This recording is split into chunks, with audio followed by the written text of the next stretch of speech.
Mr. Biden said on Wednesday U.S. troops will be withdrawn from Afghanistan from May 1, ending America's longest war. He rejected calls for them to stay to ensure a peaceful resolution to the nation's grinding internal conflict.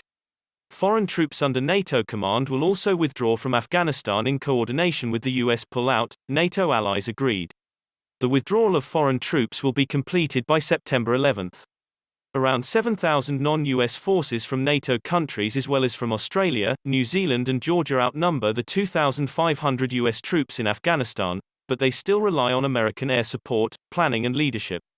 The decision has officially been supported by EU member states involved, but it did not come without reservations.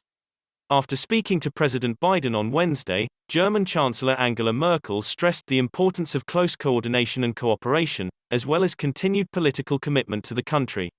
The former Italian commander in Afghanistan, General Giorgio Battisti, made the decision, claiming that the Afghan security forces were not ready to provide stability on their own. No country will be able to remain on the territory without the US troops, lamented General Battisti, adding the decision should have been taken by NATO countries jointly.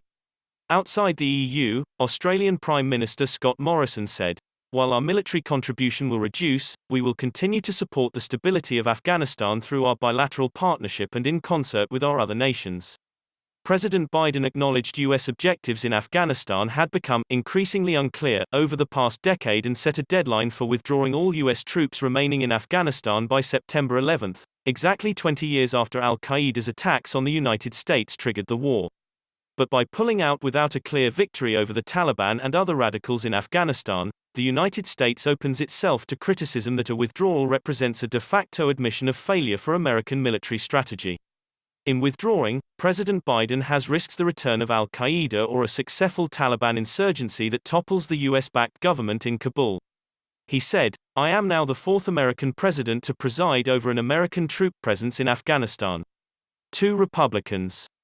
2 Democrats. I will not pass this responsibility on to a fifth." Afghan President Ashraf Ghani wrote on Twitter and said he spoke with Biden and respected the U.S. decision. Mr. Ghani added, "We will work with our U.S. partners to ensure a smooth transition, and we will continue to work with our U.S. NATO partners in the ongoing peace efforts." A peace summit on Afghanistan is planned from April 24 in Istanbul that would include the United Nations and more than 20 countries.